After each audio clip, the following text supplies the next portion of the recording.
Hello friends, എല്ലാവർക്കും നമസ്കാരം. സുഹൃത്തുക്കളെ, പാകിസ്ഥാൻ്റെ ഗതിയാണ് അധോഗതി എന്ന് പറയുന്നത്.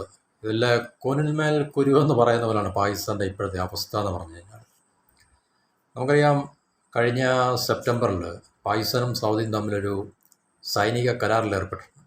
സൈനിക കരാറിലേർപ്പെട്ടിരുന്നു എന്ന് പറയുമ്പോൾ അത് മ്യൂച്വലി ബൈൻഡിങ് ആണ്. മ്യൂച്വലി ബൈൻഡിങ് എന്ന് പറയുമ്പം ഒരു രാജ്യത്തെ മറ്റൊരു മൂന്നാമത് രാജ്യം ആക്രമിക്കുകയാണെങ്കിൽ ഇതിലെ രണ്ടാമത്തെ രാജ്യം, അതായത് ഇപ്പോൾ സൗദിയെ ഇറാൻ ആക്രമിച്ചു കൊണ്ടിരിക്കുകയാണല്ലോ. അപ്പോൾ തീർച്ചയായിട്ടും പാകിസ്ഥാൻ സൗദിയോടൊപ്പം നിന്ന് ഇറാനെതിരെ യുദ്ധം ചെയ്യാനുള്ള ഒരു ഒബ്ലിഗേഷൻ ഈ ട്രീറ്റി അല്ലെങ്കിൽ ഈ കരാർ അനുസരിച്ചുണ്ട്. അതുപോലെ തന്നെ തിരിച്ചും പാകിസ്ഥാനെ ഏതെങ്കിലും രാജ്യം ആക്രമിക്കുകയാണെങ്കിൽ, ഇപ്പോൾ അഫ്ഗാനിസ്ഥാനിൽ യുദ്ധം നടക്കുകയാണ്, അല്ലെങ്കിൽ ഇന്ത്യയുടെ യുദ്ധം നടക്കുന്നു, അപ്പോൾ തീർച്ചയായിട്ടും സൗദിയും ഈ പറഞ്ഞ ഒരു മ്യൂച്വൽ എന്താണ് പറയുന്നത്, ഒരു ഹെൽപ്പ് തീർച്ചയായിട്ടും പാകിസ്ഥാന് നൽകണം. അപ്പോൾ അങ്ങനെയുള്ളൊരു മ്യൂച്വൽ ട്രീറ്റി അല്ലെങ്കിൽ മ്യൂച്വൽ അഗ്രിമെൻ്റാണ് പാകിസ്ഥാനും സൗദിയും തമ്മിൽ കഴിഞ്ഞ വർഷം 2025 സെപ്റ്റംബർ മാസത്തിൽ ഏർപ്പെട്ടത്. അപ്പോൾ പാകിസ്ഥാനെ സംബന്ധിച്ച് ഇപ്പോൾ അത് വലിയൊരു തലവേദനയായിട്ട് മാറിയിരിക്കുകയാണ്. വലിയ തലവേദന എന്ന് പറയുമ്പോൾ പാകിസ്ഥാനിലെ ഒഫീഷ്യൽസ് തന്നെ ഇപ്പോൾ പറയുന്നു, ഈ ഒരു സൗദിയുമായിട്ട് ഏർപ്പെട്ട ഈ ഒരു കരാറ് ഇപ്പോൾ പാകിസ്ഥാനെ വലിയൊരു തലവേദന അല്ലെങ്കിൽ സൃഷ്ടിക്കുന്ന ഒരു കാര്യമായി മാറിയിരിക്കുകയാണ്. അതുകൊണ്ട് ഇപ്പോൾ വെസ്റ്റ് ഏഷ്യയിലെ ഈ കോൺഫ്ലിക്റ്റ് അല്ലെങ്കിൽ മിഡിൽ ഈസ്റ്റിലെ ഇറാൻ വേഴ്സസ് ഇസ്രായേൽ അമേരിക്ക ഈ ഒരു കോൺഫ്ലിക്റ്റിൽ ഏറ്റവും കൂടുതൽ സമാധാനം ആഗ്രഹിക്കുന്നത്, അല്ലെങ്കിൽ സമാധാനം എത്രയും പെട്ടെന്ന് വെടിനിർത്തലുണ്ടാകണം, യുദ്ധം അവസാനിക്കണമെന്ന് ആഗ്രഹിക്കുകയും അതിനുവേണ്ടി ഭയങ്കര ശുഷ്കാന്തി കാണിക്കുകയും ചെയ്യുന്ന പാകിസ്ഥാനാണ്. നമുക്കറിയാം, സൗദിയുമായിട്ടുള്ള ബന്ധങ്ങൾ പാകിസ്ഥാൻ നമുക്കറിയാം അത് നിലനിർത്തുന്നത് ഈ നക്കാപ്പിച്ച കാശിന് വേണ്ടിയാണ്, സൗദിയിൽ നിന്നുള്ള സഹായത്തിന് വേണ്ടിയാണ്. അതുപോലെ UAE, ഖത്തർ ഇതുപോലുള്ള രാജ്യങ്ങളൊക്കെ തന്നെ പാകിസ്ഥാനുമായിട്ടുള്ള ബന്ധങ്ങൾ, പാകിസ്ഥാനെ ഈ റെഗുലറായിട്ട് ലൈഫ് ലൈൻ ഓക്സിജൻ കൊടുത്ത് സഹായിച്ചുകൊണ്ടിരിക്കുന്ന രാജ്യങ്ങൾ ഈ പറഞ്ഞ രാജ്യങ്ങളൊക്കെ തന്നെ. അപ്പോൾ പാകിസ്ഥാൻ ഈ പറഞ്ഞ അവരുടെ ന്യൂക്ലിയർ കപ്പാസിറ്റി ഉണ്ട് എന്നുള്ളൊരു അടിസ്ഥാനത്തിലാണ് ഈ രാജ്യങ്ങളുമായിട്ടൊക്കെ കൈകോർക്കുകയും, കാരണം മുസ്ലിം സോളിഡാരിറ്റി പറഞ്ഞുകൊണ്ട് അവരുടെ സൗകര്യം അനുസരിച്ച്, പാകിസ്ഥാൻ്റെ സൗകര്യം അനുസരിച്ചിട്ട്. അതുകൊണ്ടുള്ള ഇറാൻ യുദ്ധം തുടങ്ങിയതിന് ശേഷം ട്രംപിനെയും സൗദിയൊക്കെ ഭയന്നിട്ട് പാകിസ്ഥാൻ വളരെ കണ്ണിങ്ങായിട്ട് തന്നെ, വളരെ എന്താണ് പറയുന്നത്, വളരെ തന്ത്രപൂർവ്വമാണ് പാകിസ്ഥാൻ അവരുടെ നിലപാടുകൾ മെയിൻറ്റെയിൻ ചെയ്ത് മുമ്പോട്ട് പോകുന്നത്. കാരണം അങ്ങോട്ടും പറ്റത്തില്ല, ഇങ്ങോട്ടും പറ്റത്തില്ല. കാരണം ഇറാനെ ഒരു രീതിയിലും, കാരണം ഇറാനുമായിട്ടൊരു ഫങ്ഷണൽ റിലേഷൻഷിപ്പൊക്കെ നിലനിൽക്കുന്നതാണ്. അങ്ങനെയുള്ളൊരു അവസ്ഥയിൽ ഇറാനെ പിണക്കാൻ പറ്റത്തില്ല. കാരണം ഇറാനെ അലോസരപ്പെടുത്തുന്ന ഏതെങ്കിലും ഇപ്പോൾ അമേരിക്കയുടെയും ഇസ്രായേലിൻ്റെയും സൗദിയുടെയും കൂടെ നിന്നിട്ട് പാകിസ്ഥാൻ അവർക്ക് ഇറാനെതിരെ പൂർണ്ണ സഹായം കൊടുക്കുന്നതെന്ന് ഇറാൻ അറിഞ്ഞു കഴിഞ്ഞാൽ തീർച്ചയായിട്ടും ഇറാൻ്റെ ഭാഗത്ത് നേതൃത്വത്തിലുള്ള റിട്ടാലിയേഷൻ ഉണ്ടാകുമെന്ന് നമുക്ക് ഇപ്പോഴത്തെ കോണ്ടെക്സ്റ്റിൽ നമുക്ക് മനസ്സിലാക്കാവുന്നതുള്ളൂ. ഓക്കെ, അപ്പോൾ പാകിസ്ഥാൻ ഇപ്പം ഭയങ്കരമായിട്ടുള്ളൊരു അർജൻസിയിലും അതുപോലെ തന്നെ ഓപ്പർച്യൂണിറ്റി, ഈ അവസരം എങ്ങനെ മുതലാക്കാം എന്നുള്ളതിനെക്കുറിച്ചും ആണിപ്പോൾ. അതുകൊണ്ട് പാകിസ്ഥാൻ അങ്ങോട്ടും ഇങ്ങോട്ടൊക്കെ പരക്കം പാഞ്ഞ് നടക്കുകയാണ്. എങ്ങനെയല്ലേ ഈ ഒരു പ്രശ്നത്തിന് സമാധാന പരിഹാരം കാണണം. കാരണം അല്ലെങ്കിൽ ഏറ്റവും കൂടുതൽ ഇതിൻ്റെ ബുദ്ധിമുട്ട് അനുഭവിക്കാൻ പോകുന്നത് പാകിസ്ഥാനായിരിക്കും. പാകിസ്ഥാൻ എവിടെ നിന്നെല്ലാം ബുദ്ധിമുട്ട് അനുഭവിക്കാൻ പോകുന്നത്, പ്രത്യേകിച്ച് സൗദി അറേബ്യ, ട്രംപ്, പിന്നെ ഇറാൻ്റെ ഭാഗത്തുനിന്ന്. അപ്പം അതിനുവേണ്ടിയാണ് പാകിസ്ഥാൻ ഇപ്പോൾ ഈ ഒരു സമാധാനത്തിന് വേണ്ടിയുള്ളൊരു ദൂതൻ്റെ വേഷമണിഞ്ഞ് ട്രംപിൻ്റെ 15 ഇന പരിപാടിയുണ്ടല്ലോ, സമാധാന പോയിൻ്റുകളുണ്ടല്ലോ, പീസ് പോയിൻ്റുകൾ, കണ്ടീഷൻസ്, അത് ഇറാനിലെത്തിക്കുകയൊക്കെ ചെയ്ത പാകിസ്ഥാനെ കൂടെയാണ് ഒരിടനിലക്കാരൻ. അതൊക്കെ പാകിസ്ഥാൻ വളരെ ശുഷ്കാന്തിയിലൂടെയാണ്. കാരണം പാകിസ്ഥാൻ്റെ ഇപ്പോഴത്തെ നിലപാട് നമ്മൾ കണ്ടു കഴിഞ്ഞാൽ ഇതുപോലെ ഒരു നല്ല പുള്ളിയായിട്ടുള്ളൊരു രാജ്യം ലോകത്ത് വേറെ ഒന്നുമില്ല. കാരണം മറ്റൊരു രാജ്യങ്ങൾക്ക് യാതൊരു രീതിയിലുള്ള പ്രശ്നങ്ങളും സൃഷ്ടിക്കാത്ത, തീവ്രവാദം എന്തെന്നറിയാത്ത, മിലിറ്റൻസി, പ്രോക്സി വാർ ഇതൊന്നും എന്തെന്നറിയാത്ത, പാകിസ്ഥാനിൽ ഒരു തീവ്രവാദി പോലും ഇല്ല എന്നുള്ളൊരു രീതിയിലാണ് പാകിസ്ഥാൻ്റെ ഈ ഇപ്പോഴത്തെ സമീപനവും അല്ലെങ്കിൽ പാകിസ്ഥാൻ്റെ ഇപ്പോഴത്തെ നിലപാടുകളുടെ വെളിപ്പെടുത്തലുകളൊക്കെ തന്നെ നമുക്ക് കാണുമ്പോൾ മനസ്സിലാക്കുന്നത്. പക്ഷേ സ്ഥിതി ദയനീയമായതുകൊണ്ടാണ്, കഷ്ടപ്പാട് കൊണ്ടാണ്, വളരെ ബുദ്ധിമുട്ടും പ്രയാസമൊക്കെ അനുഭവിക്കുന്നുകൊണ്ടാണെന്നുള്ള കാര്യം നമുക്ക് മനസ്സിലാക്കാം. കാരണം സൗദിയെ പിണക്കാൻ പറ്റത്തില്ല, ട്രംപിനെ പിണക്കാൻ പറ്റത്തില്ല. അതുപോലെ തന്നെ ഇറാനെതിരെ അത്ര പ്രത്യക്ഷമായിട്ട് അല്ലെങ്കിൽ പ്രകടമായിട്ട് ഇറാനെതിരെ നിൽക്കുന്നു എന്നുള്ളൊരു സ്റ്റാൻഡ് ഇപ്പോൾ ഇറാന് തോന്നുകയാണെങ്കിൽ തീർച്ചയായിട്ടും അത് ഒരുപക്ഷേ ഇറാൻ്റെ ഭാഗത്തുനിന്ന് ഏതെങ്കിലും തരത്തിലുള്ള റീറ്റാലിയേഷൻ ഉണ്ടാകാനുള്ള സാധ്യത നമുക്ക് തള്ളിക്കളയാൻ പറ്റത്തില്ല. അതുതന്നെയല്ല, വളരെ കുറവല്ലാത്ത രീതിയിലുള്ള ഷിയ പോപ്പുലേഷന് പാകിസ്ഥാനിലുണ്ട് താനും. ഇപ്പം യുദ്ധം തുടങ്ങിയതിന് ശേഷം തന്നെ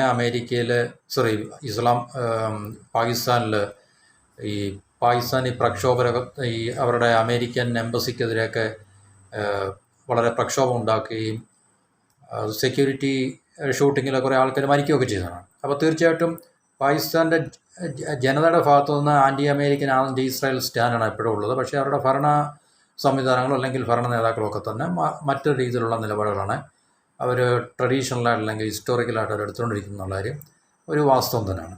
അപ്പോൾ ഇതിനകത്തിൽ പാകിസ്ഥാൻ ഇത്രയും ശുഷ്കാന്തി കാണിക്കാനുള്ള പ്രധാന പ്രശ്നം എന്ന് പറഞ്ഞു കഴിഞ്ഞാൽ ഇത് തന്നെയാണ്. കാരണം അവരുടെ നിലനിൽപ്പ് തന്നെയാണ് ഏറ്റവും വലിയ വിഷയം. ഒന്നാമത് ഈ ആഭ്യന്തരമായിട്ടുള്ള വിഷയങ്ങൾ, ഇറാനുമായിട്ടുള്ള ഏകദേശം 900 കിലോമീറ്റേഴ്സ് ബോർഡർ ഷെയർ ചെയ്യുന്നുണ്ട് പാകിസ്ഥാനും ഇറാനും തമ്മിലുള്ള. പാകിസ്ഥാനിൽ വളരെ കാര്യമായിട്ടുള്ള അല്ലെങ്കിൽ ഒട്ടും മൈനോറിറ്റി എന്ന് പറയാൻ സാധിക്കാത്ത നല്ല ഷിയ പോപ്പുലേഷൻ നല്ലൊരു വിഭാഗം പാകിസ്ഥാനിലുണ്ട് തന്നെ. അപ്പോൾ തീർച്ചയായിട്ടും പാകിസ്ഥാൻ്റെ ഗവൺമെൻറ്, മിലിറ്ററി ഗവൺമെൻറ്റോ അല്ലെങ്കിൽ അവിടെ ഇപ്പോൾ നിലനിൽക്കുന്ന ഭരണ സംവിധാനങ്ങൾ ഇറാനെതിരെ തിരിയുന്നു, അല്ലെങ്കിൽ ഇറാനെതിരെ അവരുടെ ഒപ്പം നിന്ന് ഇറാനെതിരെ അല്ലെങ്കിൽ യുദ്ധം ചെയ്യാനോ അല്ലെങ്കിൽ അതുപോലെ ഏതെങ്കിലും തരത്തിലുള്ള സഹായങ്ങൾ പാകിസ്ഥാൻ കൊടുക്കുന്നുണ്ട് എന്ന് അവിടുത്തെ ഈ ഷിയ പോപ്പുലേഷന് അത് മനസ്സിലാക്കാൻ സാധിച്ചു കഴിഞ്ഞാൽ തീർച്ചയായിട്ടും അത് ആഭ്യന്തരമായിട്ടുള്ള ഒത്തിരി പ്രശ്നങ്ങൾ പാകിസ്ഥാൻ നേരിടേണ്ടി വരും എന്നുള്ളത് പാകിസ്ഥാൻ്റെ ഇപ്പോഴത്തെ നേതൃത്വത്തിന് അത് കൃത്യമായി അറിയാവുന്നുണ്ട്. പാകിസ്ഥാനിൽ പറഞ്ഞ ഈ ചെക്താനും കടലിനും ഇടയിലായിട്ടുള്ളൊരു അവസ്ഥയാണ് ഇപ്പോൾ എന്ന് പറഞ്ഞാൽ. സൗദിയായിട്ടുള്ള മിലിറ്ററി അഗ്രിമെൻ്റ് അനുസരിച്ച് സൗദിയെ ഏതെങ്കിലും രാജ്യങ്ങൾ നമ്മൾ പറഞ്ഞ പോലെ തന്നെ പ്രൊട്ടക്റ്റ് ചെയ്തേ വരത്തുള്ളൂ. അപ്പോൾ അത് സൗദി ഏത് സമയത്തും ആക്ടിവേറ്റ് ചെയ്യാൻ ആവശ്യപ്പെട്ട് കഴിഞ്ഞാൽ പാകിസ്ഥാൻ പണി മേടിക്കുക എന്നുള്ള കാര്യത്തിൽ സംശയമൊന്നുമില്ല. കാരണം മോസ്റ്റ് പ്രോബബ്ലി ചെയ്യാൻ പോകുന്നതിന് അമേരിക്കയുടെയും സൗദിയുടെയും നിർദ്ദേശമനുസരിച്ച് ഇറാനുമായിട്ടുള്ള ബോർഡറിൽ ഒരു വാർ ഫ്രണ്ട് ഓപ്പൺ ചെയ്യുക എന്നുള്ളത് ചിലപ്പോൾ വളരെ പാകിസ്ഥാനെ സംബന്ധിച്ച് ബിറ്റർ പില്ലാണ് ശരിക്കും പറഞ്ഞു കഴിഞ്ഞാൽ. അവർക്കത് എത്രത്തോളം മനസ്സിലോടുകൂടി അത് ചെയ്യേണ്ടി വരും എന്നുള്ള കാര്യത്തിൽ സംശയമൊന്നുമില്ല. കാരണം ഈ രണ്ട് രാജ്യങ്ങളുടെയും പ്രഷറിനെ പാകിസ്ഥാൻ എത്രത്തോളം അതിജീവിക്കാൻ സാധിക്കും എന്നുള്ള കാര്യത്തിലും നമുക്ക് സംശയമാണ്. അപ്പോൾ അതുകൊണ്ട് പാകിസ്ഥാൻ വല്ലാത്തൊരു അവസ്ഥയിലാണ്, ഒരു തൃശങ്കു സ്വർഗത്തിൽ നിന്നൊക്കെ പറയുന്ന ഒരു അവസ്ഥയിലാണ് പാകിസ്ഥാൻ ഇപ്പോൾ. അപ്പോൾ അതുകൊണ്ട് പാകിസ്ഥാനത്തെ ഏത് രീതിയിൽ ഈ യുദ്ധം ഒന്ന് അവസാനിച്ച് കാണുക എന്നുള്ളതാണ് പാകിസ്ഥാൻ്റെ ഇപ്പോഴത്തെ ഏറ്റവും പ്രധാനപ്പെട്ട ലക്ഷ്യം. അപ്പോൾ പാകിസ്ഥാൻ്റെ ഒഫീഷ്യൽസിൻ്റെ ഇടയ്ക്കൊന്നും തന്നെ അല്ലെങ്കിൽ അവരുടെ ഔദ്യോഗികമായിട്ടുള്ള തലങ്ങളിൽ നിന്ന് തന്നെ ഈ സൗദിയുമായിട്ട് ഏർപ്പെട്ട ഒരു ഏർപ്പാടുണ്ടല്ലോ, ഒരു സൈനികപരമായിട്ടുള്ളൊരു കരാറ്, അത് പാകിസ്ഥാൻ ഇപ്പോൾ ഭയങ്കര ഒരു ബുദ്ധിമുട്ടായിട്ട് മാറിയിരിക്കുന്ന വലിയ തലവേദന സൃഷ്ടിക്കുന്ന കാര്യമാണ്.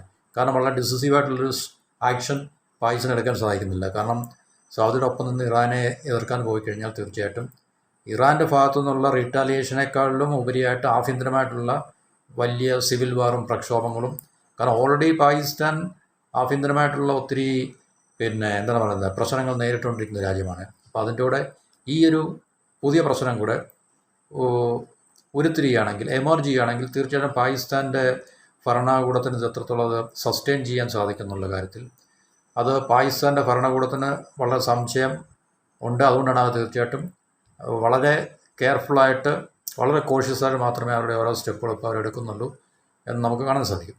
അപ്പോൾ സൗദിയായിട്ടുള്ള ഈ ഒരു പ്രധാന പ്രശ്നം നമുക്കറിയാം, സൗദിയും പാകിസ്ഥാനും തമ്മിൽ ഇങ്ങനെ ഒരു പാക്റ്റ് ഉണ്ടാക്കണമെങ്കിൽ തീർച്ചയായിട്ടും അത് ബയലാറ്ററലായിട്ട് ഒരിക്കലും നടക്കത്തില്ലെന്ന് നമുക്കറിയാം.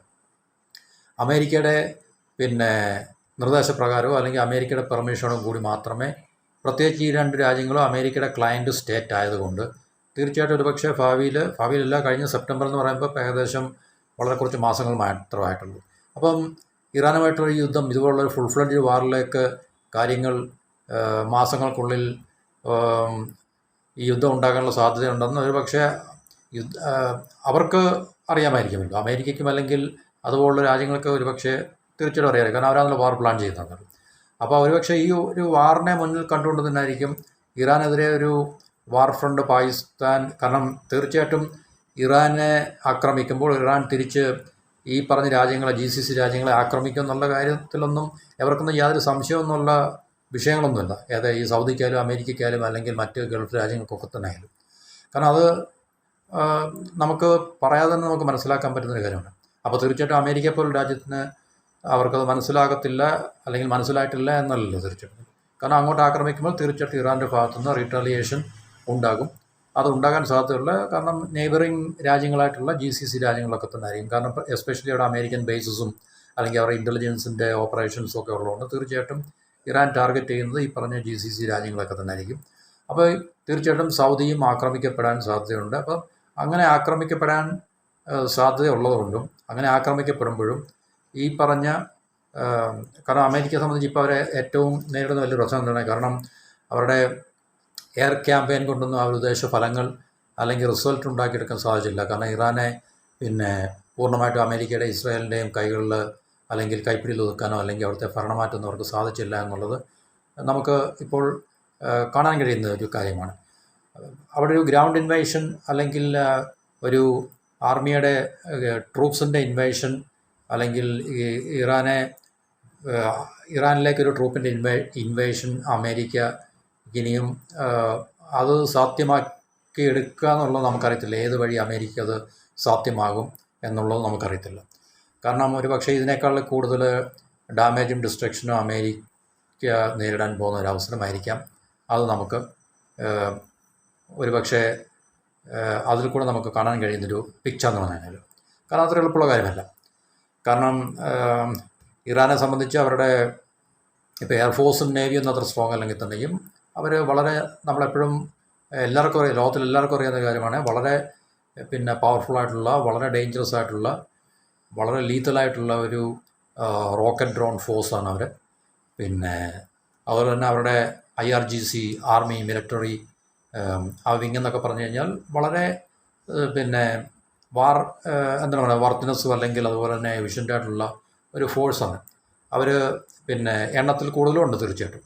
അമേരിക്കയ്ക്ക് ഗ്രൗണ്ട് ഇൻവേഷൻ നടത്താൻ കഴിയുമെങ്കിൽ തന്നെ എത്ര ട്രൂപ്സിനെ അവർക്ക് അവിടെ ലാൻഡ് ചെയ്യാൻ സാധിക്കും? അപ്പോൾ തീർച്ചയായിട്ടും അത് ഒരു സൂയിസൈഡിലാണെന്നുള്ള കാര്യം തന്നെ ലോകത്തിൽ എല്ലാവരും ചർച്ച ചെയ്തുകൊണ്ടിരിക്കുന്ന കാര്യമാണ്. അപ്പോൾ അടുത്തൊരു അവർക്കുള്ള ഓപ്ഷൻ എന്ന് പറഞ്ഞു കഴിഞ്ഞാൽ പാകിസ്ഥാൻ ഇറാൻ ബോർഡറാണ്. ആ പാകിസ്ഥാൻ ഇറാൻ ബോർഡറിൽ തീർച്ചയായിട്ടും പാകിസ്ഥാനെ കൊണ്ട് ഇറാനെതിരെ ഏതെങ്കിലും തരത്തിലുള്ളൊരു മിലിറ്ററി ഓപ്പറേഷൻ ട്രിഗർ ചെയ്ത് കഴിഞ്ഞാൽ അവിടെ ഒരു വാർ ഫ്രണ്ട് അവർക്ക് ഓപ്പൺ ചെയ്യാൻ സാധിക്കും.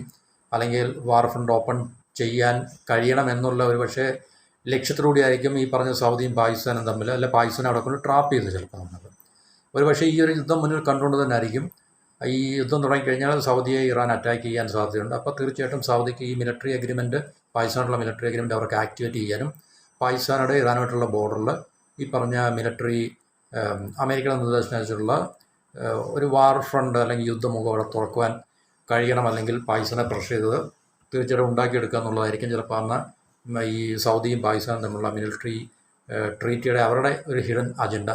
പക്ഷേ പാകിസ്ഥാനത് അറിയാമായിരിക്കും തീർച്ചയായിട്ടും. പക്ഷേ പാകിസ്ഥാനെ സംബന്ധിച്ച് അവർക്ക് സൗദിയിൽ നിന്ന് ഇതുപോലുള്ള രാജ്യങ്ങളിൽ നിന്നൊക്കെ തന്നെ അമേരിക്കയുടെയൊക്കെ തന്നെ ഫൈനാൻഷ്യൽ ഹെൽപ്പ്, കാരണം ഈ സർവൈവൽ വലിയൊരു പ്രശ്നമാണ് പാകിസ്ഥാനെ സംബന്ധിച്ച്. പാകിസ്ഥാൻ്റെ ഗവൺമെൻറ്റിന്, മിലിറ്ററി ഗവൺമെൻറ്റിന്, പ്രത്യേകിച്ച് മിലിറ്ററി ഇൻ്റലിജൻസ് ഗവൺമെൻറ്റിന് അവരുടെ സർവൈവൽ വളരെ അത്യാവശ്യമാണ്. അപ്പോൾ അവർക്ക് ഇതുപോലെ ഉള്ള രാജ്യങ്ങളെ പ്രീതിപ്പെടുത്തുകയും അല്ലെങ്കിൽ അവരോടൊപ്പമാണെന്ന് കാണിച്ചുകൊണ്ട് അവരിൽ നിന്ന് കിട്ടുന്ന എക്കണോമിക് ഫൈനാൻഷ്യൽ അസിസ്റ്റൻസ് ഒക്കെ മേടിച്ചുകൊണ്ട് അവർക്ക് മുന്നോട്ട് പോകുക എന്നുള്ള ഒരു ലക്ഷ്യമേ ഉള്ളൂ. അപ്പോൾ അതിനുവേണ്ടി ഏത് വിടുപണി ചെയ്യാനും അവർ തയ്യാറാണ് എന്നുള്ളത് പാകിസ്ഥാൻ ഇപ്പോഴല്ല പണ്ടും പ്രൂവ് ചെയ്തിട്ടുള്ളതാണ്. അപ്പോൾ അതാണ് പാകിസ്ഥാനെ സംബന്ധിച്ച് ഇപ്പം അവർ നേരിടുന്ന ഏറ്റവും വലിയൊരു പ്രശ്നം. അപ്പോൾ ഈ മാർച്ച് 30-ാം തീയതി ഇസ്ലാമാബാദിൽ 4 രാജ്യങ്ങൾ, പ്രത്യേകിച്ച് നമ്മൾ പാകിസ്ഥാൻ, സൗദി, ടർക്കി, ഈജിപ്റ്റ്, ഈ 4 രാജ്യങ്ങൾ അവർ ഒരു കൂടിക്കാഴ്ച നടത്താൻ പോവുകയാണ്. അപ്പോൾ ഈ കൂടിക്കാഴ്ച സമാധാനം ഉണ്ടാക്കാനാണോ അതോ തീർച്ചയായിട്ടും ഇനിയും ഈ പറഞ്ഞ പാകിസ്ഥാനെ ഉപയോഗിച്ചിട്ട് ഇറാനുമായിട്ടുള്ള വാർ ഫ്രണ്ട് ഓപ്പൺ ചെയ്യാനോ നമുക്കറിയത്തില്ല. പക്ഷേ ടർക്കിയും ഈജിപ്തും ഒക്കെ തന്നെ ഇപ്പോൾ ഈ കോൺഫ്ലിക്റ്റിൽ സോഫാർ അവർ ഇതിനകത്തിൽ ഒരു രീതിയിലും ഇൻവോൾവ് ചെയ്തിട്ടില്ല. അതിപ്പം ഏതെങ്കിലും തരത്തിലുള്ള പ്രസ്താവനകൾ കൊണ്ടായാലും ശരി, അല്ലെങ്കിൽ മറ്റേതെങ്കിലും തരത്തിലുള്ള എൻഗേജ്മെൻറ്റ് ആയാലും ടർക്കി ഒന്നും തന്നെ ഇതിനകത്തിലെ ഒരു രീതിയിലും അവർ ഇതിനകത്തിൽ എന്താണ് പറയുന്നത്, ഒരു റോൾ അവർ തീർച്ചയായിട്ടും ഒരു ഡിസ്റ്റൻസ് കീപ്പ് ചെയ്ത് നിൽക്കണം. കാരണം ടർക്കിയും പ്രശ്നം നേരിടുന്നുണ്ട് ഈ പറഞ്ഞ പ്രശ്നങ്ങളൊക്കെ തന്നെ. കാരണം കുർദ് എന്ന് പറയുന്ന വലിയൊരു ട്രിഗർ അല്ലെങ്കിൽ ലിവർ അമേരിക്കയുടെ കയ്യിലുണ്ട്. അപ്പോൾ തീർച്ചയായിട്ടും ടർക്കിയും ഇറാനും തമ്മിൽ ബോർഡർ ഷെയർ ചെയ്യുന്നുണ്ടല്ലോ. അപ്പോൾ കുർദ് ടർക്കിയെ സംബന്ധിച്ച് വലിയൊരു തലവേദനയാണ്. അപ്പോൾ ഈ കുർദുകളെ തീർച്ചയായിട്ടും അമേരിക്കയ്ക്ക് ട്രിഗർ ചെയ്യാൻ സാധിച്ചു കഴിഞ്ഞാൽ ആ ടർക്കിക്ക് വലിയ തലവേദന ഉണ്ടാക്കും. അപ്പോൾ അതുകൊണ്ട് തീർച്ചയായിട്ടും ടർക്കിനകത്തിൽ വളരെ കെയർഫുള്ളായിട്ട് തന്നെ ഈ നിശബ്ദമായിട്ട് അവരിപ്പോൾ ഒരു രീതിയിൽ ഇടപെടാതെ മാറി നിൽക്കുന്നൊരവസ്ഥയാണ് നമുക്ക് ടർക്കിയെക്കുറിച്ച് നമുക്ക് മനസ്സിലാക്കാൻ സാധിക്കുന്നത്. ഈജിപ്റ്റ് പിന്നെ ഓക്കെ, ഈജിപ്റ്റും വലിയ രാജ്യമാണ്, വളരെ പവർഫുള്ളായിട്ടുള്ള മിലിറ്ററിയുള്ള രാജ്യമാണ്. പക്ഷേ ഇതിനകത്തിൽ എന്തെങ്കിലും നേരിട്ടുള്ള റോളുകൾ ഇറാനെതിരെ തൽക്കാലം നമുക്ക് ഒന്നും മനസ്സിലാക്കാൻ സാധിച്ചിട്ടില്ല. പക്ഷേ ഇതിനകത്തിലെ ഏറ്റവും ഒരു മേജർ പ്ലേ, അതായത് യുദ്ധത്തിൽ ഏർപ്പെടാൻ സാധ്യതയുള്ള ഒരു രാജ്യം ഒരു പക്ഷേ പാകിസ്ഥാൻ ആയിരിക്കാം. പക്ഷേ ഇസ്ലാമാബാദിൽ മാർച്ച് 30 നടക്കാൻ പോകുന്ന ഈ 4 രാജ്യങ്ങൾ തമ്മിലുള്ള ഈ സംഭാഷണം അല്ലെങ്കിൽ ടോക്സ് എന്തായിരിക്കും എന്നുള്ളതിനെക്കുറിച്ച് നമുക്കറിയത്തില്ല. സൗദി അതിലുണ്ട്. കാരണം സൗദിക്കാണ് ഇറാനെതിരെ ട്രംപ് പിന്നെ വളരെ ശക്തമായിട്ടുള്ള ആക്രമണം അവിടുത്തെ ഭരണത്തെ മാറ്റുന്നവരെ ഉണ്ടാകണമെന്ന് വാശി പിടിക്കുന്ന ഒരു രാജ്യം സൗദിയാണ്. കാരണം തീർച്ചയായിട്ടും ഇറാൻ വളരെ പവർഫുള്ളായിട്ടുള്ളൊരു റൈവലായിട്ട് അവിടെ നിൽക്കുന്നിടത്തോളം കാലം സൗദിക്ക് അവിടുത്തെ റീജിയണൽ അവരുടെ ഹെജിമോണി മെയിൻറ്റെയിൻ ചെയ്യാൻ സാധിക്കത്തില്ല. കാരണം ഇതിനകത്തിൽ ഈ ഇറാൻ ഈ യുദ്ധത്തിൽ ഇപ്പോൾ വിക്ടോറിയസ് ആവുകയാണെങ്കിൽ, അല്ലെങ്കിൽ ഈ പറഞ്ഞ അമേരിക്കയ്ക്കും ഇസ്രായേലിനും ഒക്കെ തന്നെ അവർ വിചാരിച്ച രീതിയിൽ കാര്യങ്ങളെ അവർക്ക് പിന്നെ മുന്നോട്ട് കൊണ്ടുപോകാൻ സാധിക്കത്തില്ലെങ്കിൽ അതിൻ്റെ ഏറ്റവും കൂടുതൽ പ്രതികൂലമായിട്ടുള്ള സാഹചര്യങ്ങൾ, കാരണം ഇറാൻ വളരെ ശക്തമായിട്ട് റീമേർജ് ചെയ്യും, റീകൺസ്ട്രക്ട് ചെയ്യും എന്നുള്ള കാര്യത്തിൽ സംശയമൊന്നുമില്ല. അപ്പോൾ തീർച്ചയായിട്ടും സൗദിക്കൊക്കെ തന്നെ ആയിരിക്കും അതിൻ്റെ ഏറ്റവും കൂടുതൽ പ്രശ്നങ്ങൾ നേരിടാൻ സാധ്യതയുള്ള ഒരു രാജ്യം. അതുകൊണ്ട് തീർച്ചയായിട്ടും സൗദിയെ സംബന്ധിച്ച് വളരെ പിന്നെ ഇറാൻ്റെ പതനം വളരെ അത്യാവശ്യമാണ്. അതുകൊണ്ട് ഈ ട്രംപിനോട് ഏറ്റവും കൂടുതൽ ഇറാനെ ആക്രമിക്കുവാനും അല്ലെങ്കിൽ ഇറാനെ കീഴ്പ്പെടുത്തുന്നതൊക്കെ ആവശ്യപ്പെടുന്ന ഒരു GCC രാജ്യം സൗദി തന്നെയാണ്. UAE അതിലുണ്ടില്ലെന്ന് പറയുന്നില്ല. അപ്പോൾ ഈ പാകിസ്ഥാന് ഏത് രീതിയിൽ അവർ ഉപയോഗിക്കും എന്നുള്ള കാര്യത്തെക്കുറിച്ച് നമുക്ക് കൃത്യമായിട്ട് അറിയില്ല. പക്ഷേ പാകിസ്ഥാൻ ഒട്ടും താല്പര്യമില്ല എന്നുള്ളതാണ്. പാകിസ്ഥാൻ എങ്ങനെയില്ല അതിൽ നിന്ന് രക്ഷപ്പെടാൻ വേണ്ടി പിന്നെ എല്ലാ അടവുകളും ഇപ്പോൾ പയറ്റിക്കൊണ്ടിരിക്കുകയാണ്. അതുകൊണ്ടാണ് ഈ സമാധാനത്തിൻ്റെ ദൂതനായിട്ട് ഇപ്പോൾ പ്രത്യക്ഷപ്പെടുന്നത്. അപ്പം സമാധാനം പരാജയപ്പെട്ടു കഴിഞ്ഞാൽ തീർച്ചയായിട്ടും ട്രംപിനെയും എന്താണ് പറയുന്നത് വെറുപ്പിക്കേണ്ടി വരും, ഇറാനെയും വെറുപ്പിക്കേണ്ടി വരും എന്നുള്ള കാര്യത്തിൽ സംശയമൊന്നുമില്ല. കാരണം പാകിസ്ഥാൻ അത് ഡയറക്റ്റായിട്ട് ഇൻവോൾവ് ആകണമെങ്കിൽ ഏതെങ്കിലും രീതിയിൽ, ഇപ്പം ഇൻവോൾവ് ആകുക എന്ന് പറഞ്ഞു കഴിഞ്ഞാൽ നമ്മൾ നേരത്തെ പറഞ്ഞിട്ടുണ്ട്, പല രീതിയിൽ നമുക്കൊരു രാജ്യത്തിന് മറ്റൊരു രാജ്യത്തെ ഹെൽപ്പ് ചെയ്യാൻ സാധിക്കും. പക്ഷേ ഇവിടെ പാകിസ്ഥാനിൽ നിന്നുണ്ടാകുന്ന ഹെൽപ്പ് എന്ന് പറഞ്ഞാൽ തീർച്ചയായിട്ടും ഇറാൻ പാകിസ്ഥാൻ ബോർഡറിൽ ഈ പറഞ്ഞ വാർ ഫ്രണ്ട് ഓപ്പൺ ചെയ്യുക എന്നുള്ളതാണ്. അല്ലെങ്കിൽ അമേരിക്കൻ ട്രൂപ്സ്, അറ്റ്ലീസ്റ്റ് അമേരിക്കൻ ട്രൂപ്സോ അല്ലെങ്കിൽ അമേരിക്ക പിന്നെ ഡിസൈഡ് ചെയ്യുന്ന ട്രൂപ്പ് മൂവ്മെൻറ്റിനെ അവിടുന്ന് പാകിസ്ഥാൻ ഇറാൻ ബോർഡറിൽ നിന്നും, കാരണം ബലൂചിസ്ഥാൻ, പാകിസ്ഥാൻ്റെ ബലൂചിസ്ഥാനും ഇറാൻ്റെ ഈ സിസ്റ്റാനും ബലൂചിസ്ഥാനും തമ്മിൽ ഷെയർ ചെയ്യുന്ന ഈ ബലൂചികൾ 2 രാജ്യങ്ങൾക്കും പ്രശ്നങ്ങൾ ഉണ്ടായിക്കൊണ്ടിരിക്കുകയാണ്. അപ്പോൾ ഇറാനും പാകിസ്ഥാനും തമ്മിലൊരു അത്യാവശ്യം പരസ്പര ധാരണയോടുകൂടിയാണ് ഇത്ര നാളും പോയിക്കൊണ്ടിരിക്കുന്നത്. കാരണം അവർ ഒരുമിച്ച് നിന്നിട്ട് ഈ ബലൂചികൾക്കെതിരെ ഫൈറ്റ് ചെയ്യുന്ന കാഴ്ചകൾ നമുക്ക് കാണാൻ സാധിക്കും. കഴിഞ്ഞ ഒരു വർഷത്തിന് മുമ്പാണെന്ന് തോന്നുന്നു ഇരു രാജ്യങ്ങളും തമ്മിൽ അങ്ങോട്ടും ഇങ്ങോട്ടും മിസൈൽ വിട്ട് കളിക്കുകയൊക്കെ ഉണ്ടായി. അത് പാകിസ്ഥാൻ പറയുന്ന ഇറാനിലെ ബലൂചിസ്ഥാനിൽ ആണ് ഞങ്ങൾ തീവ്രവാദികളുടെ മുകളിലാണ് ബോംബിട്ടത് അല്ലെങ്കിൽ മിസൈൽ വർഷിച്ചത്. തിരിച്ച് ഇറാനും അതുപോലെ തന്നെ തിരിച്ച് ഇവിടുത്തെ പാകിസ്ഥാനിലെ ബലൂചിസ്ഥാനിലോട്ട് പിന്നെ ഇറാൻ പ്രശ്നം ഉണ്ടാക്കുന്നു എന്ന് പറയുന്ന ബലൂചി തീവ്രവാദികളുടെ മുകളിലാണ് പിന്നെ അറ്റാക്ക് നടത്തുന്നത് ഇറാനും പറയുന്നത്. പക്ഷേ വ്യത്യാസം തന്നെ രണ്ടുപേരും പെട്ടെന്ന് തന്നെ ബൈ ആയി സോൾവ് ചെയ്ത് പ്രശ്നങ്ങളൊന്നും ഇല്ലയെന്ന് സംബന്ധിച്ച് അത് വലിയ രീതിയിൽ ആ ഒരു പിന്നെ കോൺഫ്ലിക്റ്റിനെ എസ്കലേറ്റ് ചെയ്യാതെ ഒരു വളരെ പിന്നെ കുറച്ച് മണിക്കൂറുകൾ മാത്രം നീണ്ടുന്നൊരു എന്താണ് പറയുന്നത് ഒരു ഷോർട്ട് വാർ എന്ന് നമുക്ക് പറയത്തക്ക രീതിയിൽ അത് അവിടെ അവസാനിക്കുകയും ചെയ്തു. അപ്പോൾ ഈ ബലൂചി 2 രാജ്യങ്ങൾക്കും പ്രശ്നങ്ങൾ ഉണ്ടാക്കിക്കൊണ്ടിരിക്കുന്നതായതുകൊണ്ട് തീർച്ചയായിട്ടും ഈ 2 രാജ്യങ്ങളും ഇക്കാര്യത്തിലൊക്കെ വളരെ കോർഡിനേറ്റ് ചെയ്ത് പ്രവർത്തിക്കുന്ന ഒരു പിന്നെ കാഴ്ചകൾ നമുക്ക് കാണാൻ സാധിച്ചിട്ടുണ്ട്. അപ്പോൾ അതുകൊണ്ട് തീർച്ചയായിട്ടും ഈ 2 രാജ്യങ്ങൾക്കും പാകിസ്ഥാനും ഇറാനും ഇത് വളരെ പ്രശ്നങ്ങൾ ഉണ്ടാക്കുന്ന ഒരു വിഷയമായതുകൊണ്ട് അവർ പരസ്പരം അങ്ങോട്ടും ഇങ്ങോട്ടും പരസ്പരം ചൊറിയാതെ, അതുതന്നെയല്ല ഇവരുടെ ഇപ്പോൾ ഈ രാജ്യങ്ങൾ തമ്മിലൊരു വാറിലേക്ക് പോവുകയാണെങ്കിൽ തന്നെയും ഇത് 2 രാജ്യങ്ങൾക്കും പരസ്പരം അങ്ങോട്ടും ഇങ്ങോട്ടും ഒരു മേൽക്കൈ അല്ലെങ്കിൽ മേൽക്കോയ്മ കിട്ടാനുള്ള സാധ്യത വളരെ കുറവാണ്. കാരണം പവർ പാരിറ്റി നമ്മൾ വെച്ച് നോക്കുമ്പോൾ 2 രാജ്യങ്ങളും ഏകദേശം ഒരു ഈക്വൽ പവേഴ്സായിട്ട് മാത്രമേ നമുക്ക് കാണാൻ സാധിക്കത്തുള്ളൂ. ഇറാൻ ആയാലും ശരി, പാകിസ്ഥാൻ ആയാലും ശരി. കാരണം 2 മിലിറ്ററി ഫോഴ്സ് വളരെ സ്ട്രോങ് ആയിട്ട് മിലിറ്ററി ഫോഴ്സുകളാണ്, 2 പേരുടെ ആർമീസ് വളരെ സ്ട്രോങ് ആണ്. അപ്പം ഒരു യുദ്ധം ഉണ്ടാകുകയാണെങ്കിൽ തന്നെയും ഇപ്പോൾ ഫോർ എക്സാമ്പിൾ നമുക്ക് ഒരു ഒന്ന് സങ്കല്പിച്ച് നോക്കി, ഇറാനും പാകിസ്ഥാനും തമ്മിലൊരു ഫുൾ ഫ്ലെഡ്ജഡ് വാർ ഉണ്ടാകുകയാണെങ്കിൽ തന്നെയും പണ്ട് ഇറാനും ഇറാഖും തമ്മിലുണ്ടായിട്ടുള്ള ഒരു വാർ ഓഫ് അട്രീഷൻ മാത്രമായിരിക്കും. എന്നുവെച്ചാൽ ആർക്കും പരസ്പരം അങ്ങോട്ടും ഇങ്ങോട്ടും ഒരു എന്താണ് വിജയം ഉണ്ടാക്കിയെടുക്കാൻ സാധിക്കത്തില്ല. അങ്ങോട്ടും ഇങ്ങോട്ടും പരസ്പരം കൊന്നൊടുക്കാമെന്നല്ലാതെ ആ യുദ്ധം ഇങ്ങനെ മുന്നോട്ട് ഡ്രാഗ് ചെയ്ത് കൊണ്ടുപോകുന്നല്ലാതെ വേറെ പ്രത്യേകിച്ച് വലിയ ഒരു മെച്ചം ഇരു രാജ്യങ്ങൾക്കും ലഭിക്കത്തില്ല. കാരണം രണ്ട് സൈഡിനെ ആം ചെയ്യാനും അല്ലെങ്കിൽ വെപ്പണൈസ് ചെയ്യാനും ആൾക്കാർ അമേരിക്ക പോലുള്ള രാജ്യങ്ങളും ചൈന പോലുള്ള രാജ്യങ്ങളും റഷ്യ പോലുള്ള രാജ്യങ്ങളൊക്കെ തന്നെ ഇരു സൈഡിലും അണിഞ്ഞതുകൊണ്ട് വെപ്പൺസ് ഫീഡ് ചെയ്ത് കൊടുക്കും. അവർ പരസ്പരം അടിക്കും. അതൊരു വാർ ഓഫ് അട്രീഷനായിട്ട് മാറും എന്നുള്ള കാര്യത്തിൽ അതിനപ്പുറത്ത് വേറെ പാകിസ്ഥാൻ ഇറാൻ്റെ മുകളിലോ അല്ലെങ്കിൽ ഇറാന് പാകിസ്ഥാൻ്റെ മുകളിലോ ഒരു ഡിസിസീവായിട്ടുള്ള വിക്ടറി ഉണ്ടാക്കിയെടുക്കാൻ സാധിക്കത്തില്ല. ഒരുപക്ഷെ അത് തന്നെയായിരിക്കും അമേരിക്കയുടെയും ലക്ഷ്യം എന്നുള്ളതാണ് നമുക്ക് മനസ്സിലാക്കാൻ സാധിക്കുന്നത്. കാരണം അമേരിക്കയുടെ ഈ ഇറാനെയും പാകിസ്ഥാനിനകത്ത് ഡ്രാഗ് ചെയ്ത് കൊണ്ടുവന്നു കഴിഞ്ഞാൽ അമേരിക്കയ്ക്ക് ഉണ്ടാക്കിയെടുക്കാൻ കഴിയുന്ന ഏറ്റവും വലിയൊരു അഡ്വാൻറ്റേജ് എന്ന് പറഞ്ഞു കഴിഞ്ഞാൽ ചൈനയുടെ ബെൽറ്റ് ആൻഡ് റോഡ് ഇനിഷ്യേറ്റീവ് ഈ രണ്ട് രാജ്യങ്ങളെയും ഡിപ്പെൻഡ് ചെയ്താണ് മുന്നോട്ട് പോയിക്കൊണ്ടിരിക്കുന്നത്. കാരണം അതിൻ്റെ ഏകദേശം ഒറിജിൻ അല്ലെങ്കിൽ ഒരു ഒറിജിനാണ് ഈ BRIയുടെ ഒറിജിൻ ആണ് ഇറാനും പാകിസ്ഥാനും. അപ്പോൾ ഈ രണ്ട് രാജ്യങ്ങളെ ഡീസ്റ്റെബിലൈസ് ചെയ്ത് കഴിഞ്ഞാൽ ചൈനയുടെ BRI ടോട്ടലി കൊളാപ്സ് ആകും എന്നുള്ള കാര്യം സംശയമൊന്നുമില്ല. നമുക്കറിയാം പാകിസ്ഥാനിൽ കൂടെ സീപ്പൊക്കെ പോകുന്നുണ്ട്. അതുപോലെ തന്നെ ഇറാനും ചൈനയുടെ ബെൽറ്റ് ആൻഡ് റോഡിൻ്റെ ഏറ്റവും വലിയ പ്രധാനപ്പെട്ടൊരു എന്താണ് പറയുന്നത് ഒരു ഹബ്ബാണ്, പോർട്ടലാണ് ശരിക്കും പറഞ്ഞാൽ.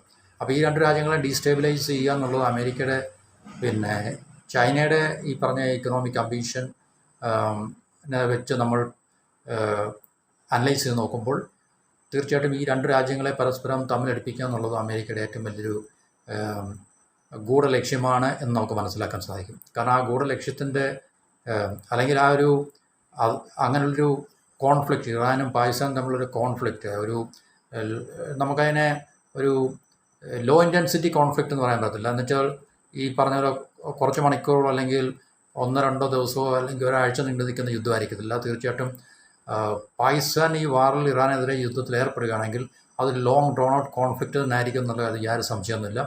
ഒരുപക്ഷെ ഈ ഒരു യുദ്ധത്തോടു കൂടി ഒരുപക്ഷെ മിഡിൽ ഈസ്റ്റിലെ ആ യുദ്ധം ഒരുപക്ഷെ കൂൾ ഓഫ് ചെയ്യാനുള്ള സാധ്യത വളരെ കൂടുതലാണ്. പിന്നെ ഒരുപക്ഷെ വാർ ഫ്രണ്ട് ഒരുപക്ഷെ ഇറാനും പാകിസ്ഥാനും തമ്മിലുള്ള ഒരു ബോർഡറിലായിരിക്കും. അതിനുള്ള സാധ്യതകളാണ് നമുക്ക് ഏറ്റവും കൂടുതൽ കാണുന്നത്. പക്ഷേ പാകിസ്ഥാനത്തിൽ എത്രത്തോളം റെഡിയല്ല എന്നുള്ളതാണ് നമുക്ക് പാകിസ്ഥാൻ്റെ ഈ പറഞ്ഞ ആശങ്കയിൽ നിന്നും അല്ലെങ്കിൽ ഈ ഒരു ടെൻഷനിൽ നിന്നും നമുക്ക് മനസ്സിലാക്കാൻ സാധിക്കുന്നത്. കാരണം പാകിസ്ഥാൻ അങ്ങനെ യുദ്ധത്തിൽ ഏർപ്പെട്ട് കഴിഞ്ഞാൽ അല്ലെങ്കിൽ ഏതെങ്കിലും തരത്തിലുള്ള സഹായം അമേരിക്ക, ഇസ്രായേൽ, സൗദിക്ക് കൊടുത്തു കഴിഞ്ഞാൽ തീർച്ചയായിട്ടും വളരെ ആഭ്യന്തരമായിട്ടുള്ള രൂക്ഷമായിട്ടുള്ള പ്രശ്നങ്ങൾ പാകിസ്ഥാൻ നേരിടേണ്ടി വരും എന്നുള്ള കാര്യത്തിൽ സംശയമൊന്നുമില്ല. അതുകൊണ്ട് ഇപ്പോൾ പാകിസ്ഥാൻ നേരിടുന്ന ഏറ്റവും വലിയ പ്രശ്നം എന്ന് പറഞ്ഞു കഴിഞ്ഞാൽ ഈ ഒരു വലിയൊരു പ്രശ്നമാണ്. അതുകൊണ്ടാണ് പാകിസ്ഥാൻ ഇപ്പോൾ ഈ സമാധാനത്തിൻ്റെ ദൂതന്മാരായിട്ട് വളരെ നല്ല എന്താ പറയുക ലോകത്തിലെ ഏറ്റവും റെസ്പോൺസിബിളായിട്ടുള്ള എന്നുവെച്ചാൽ ഒരിക്കലും യാതൊരു രീതിയിലുള്ള പ്രശ്നങ്ങളും ഉണ്ടാക്കാത്ത നല്ലൊരു രാജ്യമാണ് എന്നുള്ളൊരു ഔട്ട്ലുക്ക് മുന്നിലോട്ട് കാണിച്ചുകൊണ്ട് അല്ലെങ്കിൽ അങ്ങനൊരു എന്താ പറയുക മുഖം. കാരണം പാകിസ്ഥാൻ പറയുന്ന യുദ്ധം വളരെ മോശമാണ്, യുദ്ധത്തിൻ്റെ കെടുതികൾ നമ്മളെല്ലാം അനുഭവിക്കേണ്ടതാണ്, യുദ്ധം നമുക്ക് ഒരിക്കലും നല്ലത് അല്ല, അതുകൊണ്ട് നമ്മൾ യുദ്ധം ചെയ്യരുത്, എത്രയും പെട്ടെന്ന് യുദ്ധം അവസാനിക്കുക എന്നുള്ളതാണ് ഞങ്ങളുടെ ലക്ഷ്യം, അതിനുവേണ്ടി ഞങ്ങൾ ഏതറ്റം വരെ സമാധാനം കാണുവാൻ വേണ്ടി ഉണ്ടാക്കുവാൻ വേണ്ടി ഏതറ്റം വരെ പോകാൻ ഞങ്ങൾ തയ്യാറാണ് എന്നുള്ളൊരു മുദ്രാവാക്യം വിളിച്ചുകൊണ്ടാണ് പാകിസ്ഥാൻ ഇപ്പോൾ നടക്കുന്നത്. അപ്പോൾ തീർച്ചയായിട്ടും നമുക്ക് ഇനിയും വരും ദിവസങ്ങളിൽ ഇതിനകത്തിൽ ഉണ്ടാകാൻ പോകുന്ന ജിയോ പൊളിറ്റിക്കൽ ഷിഫ്റ്റ് അല്ലെങ്കിൽ ഇതിനകത്തിൽ ഉണ്ടാകാൻ പോകുന്ന മാറ്റങ്ങളൊക്കെ തന്നെ നമുക്ക് അതിനനുസരിച്ച് നമുക്ക് മനസ്സിലാക്കാൻ സാധിക്കുകയും നമുക്ക് അനലൈസ് ചെയ്യാൻ കഴിയും. ഇപ്പോൾ നമുക്ക് ഇത്രയും മാത്രമേ ഇതിനെക്കുറിച്ച് അറിയത്തുള്ളൂ. കാരണം പാകിസ്ഥാൻ വളരെ ഒരു ഞാൻ നേരത്തെ പറഞ്ഞുള്ള ഈ ചെകുത്താനും between the deep sea and devil എന്ന് പറയാനുണ്ട്, ചെകുത്താനും കടലിനും ഇടയ്ക്കാണ് എന്നുള്ള അവസ്ഥയാണ്. കാരണം ഈ പറഞ്ഞ ഈ സൗദിയെ പണക്കിക്കഴിഞ്ഞാൽ ഇനി ഭാവിയിൽ കിട്ടാനുള്ള സാമ്പത്തിക ലാഭങ്ങൾ അല്ലെങ്കിൽ സാമ്പത്തിക സഹായങ്ങൾ തീർച്ചയായിട്ടും ലഭിക്കത്തില്ല. അതുപോലെ അമേരിക്കയുടെ ഭാഗത്തുനിന്നും വളരെ ശക്തമായിട്ടുള്ള, പ്രത്യേകിച്ച് നമുക്കറിയാം ട്രംപ് പ്രസിഡൻ്റായിട്ടിരിക്കുന്നിടത്തോളം കാലം ഒരു രീതിയിലുള്ള കളികളും മറ്റു രാജ്യങ്ങൾക്ക്, പ്രത്യേകിച്ച് ഇതുപോലുള്ള രാജ്യങ്ങൾക്കൊന്നും പറ്റത്തില്ല എന്നുള്ള കാര്യം വളരെ സ്പഷ്ടമായി കഴിഞ്ഞു. അതുകൊണ്ട് തീർച്ചയായിട്ടും പാകിസ്ഥാൻ ഇതിനെ എങ്ങനെ നാവിഗേറ്റ് ചെയ്ത് മുന്നോട്ട് പോകും എന്നുള്ള കാര്യം മാത്രം നമുക്ക് കാത്തിരുന്ന് കാണാം എന്നാണ് തൽക്കാലം പറയാനുള്ളത്.